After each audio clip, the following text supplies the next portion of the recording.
ओम शांति। हम बहुत सारे ऐसे कर्म हैं जो जाने अनजाने में कर जाते हैं। कई बार हमें पता भी नहीं चलता कि हम कौन से ऐसे कर्म कर गए जिसकी वजह से कई आत्माएं चोटिल हो गई।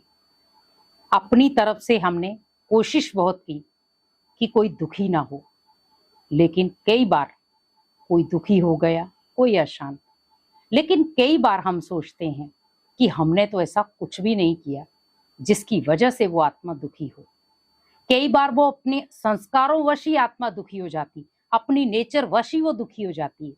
तो वहां पर आपका कोई पाप कर्म जमा नहीं हुआ, क्योंकि वो आत्मा के कठोर संस्कार हैं, कठोर नेचर है जो उसे खुश रहने नहीं दे रही।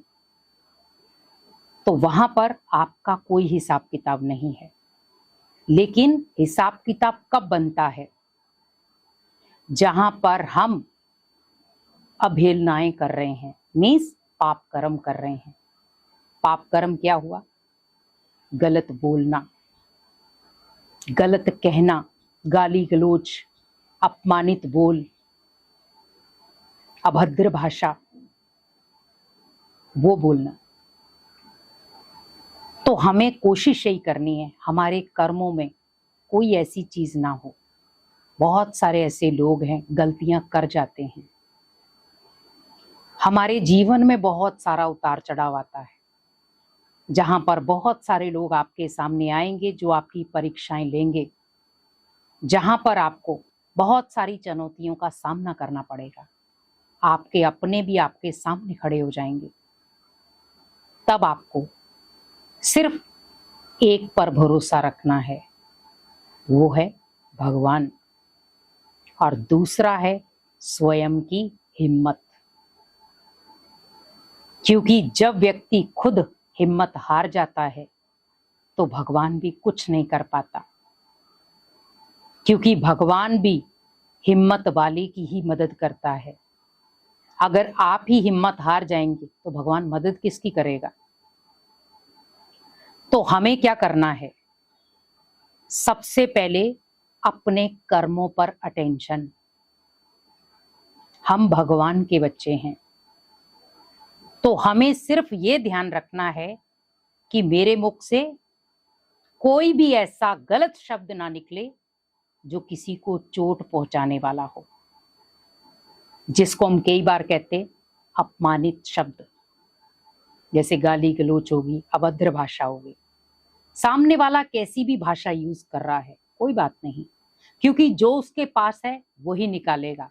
लेकिन मेरी तरफ से ऐसा कोई भी चीज नहीं जानी चाहिए, क्योंकि भगवान ने कहा है कि बच्चे, आप अगर कीचड़ में पत्थर मारोगे तो कीचड़ उछलकर आपके ऊपर ही गिरेगा।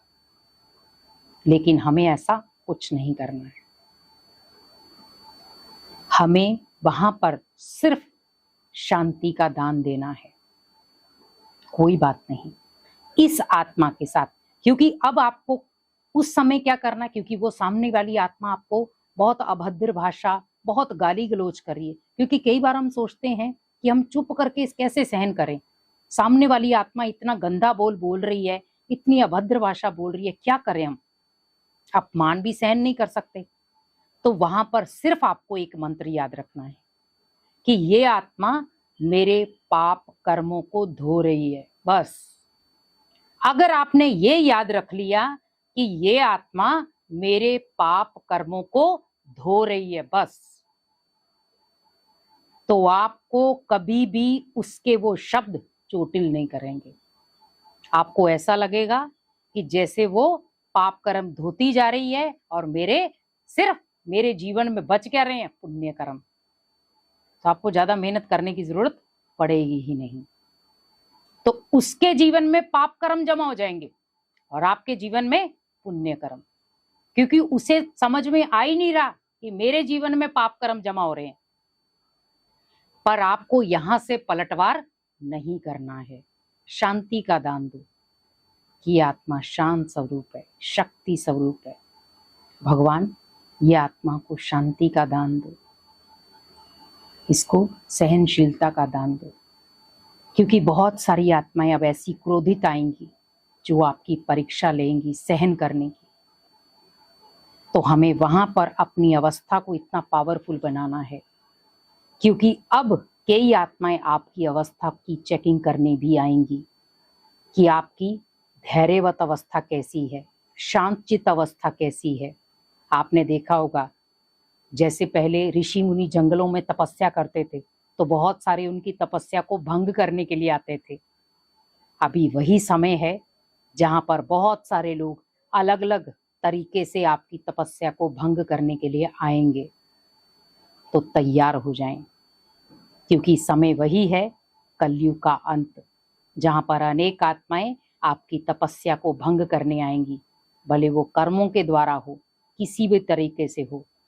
तो हमें कोशिश यही करनी है, सावधान होना है और इन चीजों से बच करके अपने आप को निखारना है। ओम शांति।